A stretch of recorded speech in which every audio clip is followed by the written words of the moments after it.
The use of language and translations and migrations has brought about a change in what it means to be an African, or what it means to say African storytelling in ways that is hard to hinder or deny.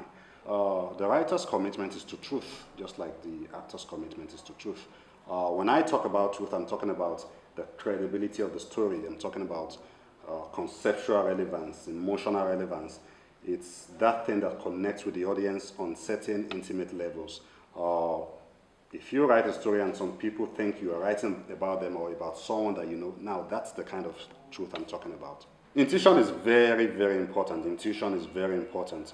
Your understanding of human nature and what our choices say about us. When you understand that humanity is made up of the best of us, the worst of us, and everything in between, it will help you in framing the conflict of personalities. A good story is basically about binaries, you know, life versus death, light versus darkness. Even though storytelling is not about absolutes, a good father may not necessarily be a very good lover, while a man who makes huge donations to the church might be a serial rapist. Human beings are very, very complex creatures. So the understanding of human nature, let me say, the quest to understand human nature is an exploration of truth. Some truths are based on experience, some truths are based on perception. It doesn't mean your personal experience or perception is absolute truth about the real state of things. I mean, take a look at a good story, or the story of a woman who has consistently dated psychotic handsome men for a stretch of 20 years. Now, if that kind of woman would write her story, it would be colored by her experience. Every human experience actually colors the story. I believe there is an absolute truth that is the yardstick for all truths. But if a writer writes about absolutes, it tends to make the story seem outlandish for the most part, because it talks about something that is beyond the realm of human experience. Intuition and imagination are great tools of a writer. There are some things we know happening in our society based on our human experience, even though we like to pretend those things are not happening. Then a writer also shapes some things with his own imagination. The input of the imagination is also there. The medium is very important. For example, if you have a particular audience in mind. When I write flash fiction with the consciousness of a metropolitan adult audience, I have a certain style and structure in mind, which is why stories on Bella Niger, for example, have a different feel from the stories on Brittle Paper or let's say Bakwa magazine. I don't use my personal experience for stories because I believe my life is not that intriguing, not kind of intriguing drama that I would like to write about. I try as much as possible not to write boring stories. I get a lot of ideas from the books that I read and also from listening to the oral tradition of Yoruba people, likes of radio presenters like Bengi Adeboye, very, very great storyteller. Talk about Kola Olawi, Kola Dialabi. Those kind of people, there is a way they inspire me.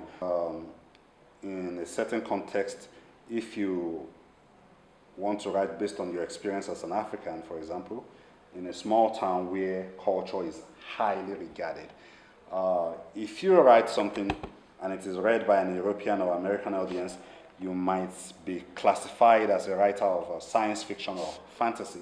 But if you look at African culture and the Yoruba mythology, for example, that is not fantasy. Those are the things that people experience as Africans. So I agree with the view that magical realism should exist as a separate category from fantasy. I would say that I write realist fiction, magical realism, and science fiction. My favorite writer is, now this is hard, my favorite writer is John Grisham. I have more of John Grisham books than any other book by any other author. I love C.S. Lewis. I have so many of his books. Oh, I love Alice Munro. When I read Alice Munro and the way she shapes her stories, it basically changed my perception about how or what you can write about. I also read a book by Steve Biko. It's called I Write What I Like, and I think I like writing what I like. The understanding of African fiction is changing. The same thing is happening in filmmaking. The internet has helped open up more space for diverse narratives. There was a time when the prevalent belief about African story is that it has to be some anthropological expression, which it doesn't have to, but that was what people had that time, and that was what people think African fiction should be about.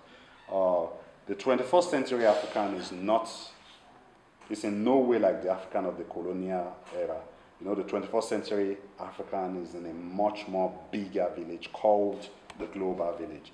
And so our stories tend to be an exploration or commentaries, let me say, commentaries about this new stage that we have to navigate, our experiences, our compromises, and the interactions we have with the new world order.